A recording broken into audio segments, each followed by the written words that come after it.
नमस्कार मित्रांनो, माझ्या चॅनलमध्ये परत एकदा स्वागत. मित्रांनो, महाभारत हे जगातील सर्वात मोठे आणि स्फूर्तिदायक महाकाव्य आहे. पण तुम्हाला माहित आहे का, त्याचं लेखन कोण करत होतं? व्यासांनी नक्कीच रचलं, पण लेखन केलं गणपती बाप्पांनी. चला या अनोख्या कथेला उजाळा देऊया. महाभारत लिहायची इच्छा होती वेदव्यासांना.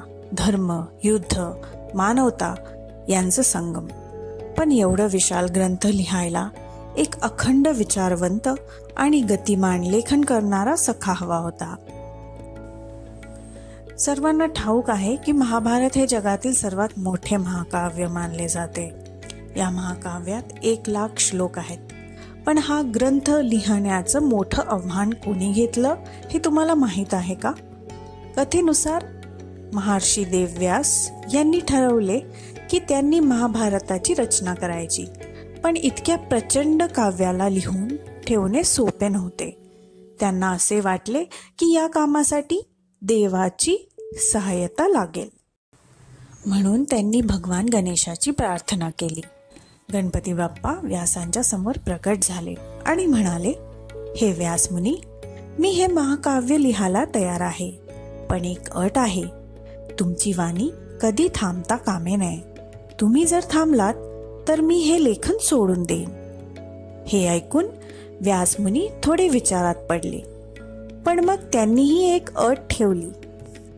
गणपती बाप्पा, तुम्हालाही प्रत्येक श्लोकाचा अर्थ समजून घेतल्याशिवाय लिहिता कामे नये. अशा प्रकारे हा अद्भुत करार झाला. व्यासमुनी श्लोक सांगत होते आणि गणपती बाप्पा आपल्या दाताने, तुटलेला दात म्हणजेच एकदंत रूप, तो लिहून ठेवत होते. कधी कधी व्यासमुनी जरा कठीण श्लोक सांगत, ज्याचा अर्थ समजायला गणपतींना वेळ लागेल. त्या दरम्यान व्यासमुनी थोडा श्वास घेऊन पुढचा श्लोक करतात. अशा प्रकारे संपूर्ण महाभारत लिहून पूर्ण झाले. म्हणूनच गणपती बाप्पांना ज्ञानाचे अधिष्ठाता आणि लेखन देवता मानले जाते. आजही आपण कोणतेही लिखाण सुरू करण्याआधी श्री गणेशाय नमः असं लिहितो. ते याच कारणामुळे लिहितो. तर मंडळी, ही होती गणपती बाप्पा आणि महाभारताची अद्भुत कथा. तुम्हाला ही कथा कशी वाटली ते कमेंटमध्ये नक्की सांगा. आणि व्हिडिओ आवडला असेल तर लाईक, शेअर आणि सबस्क्राईब करायला विसरू नका. जय गणेश, जय गणराज.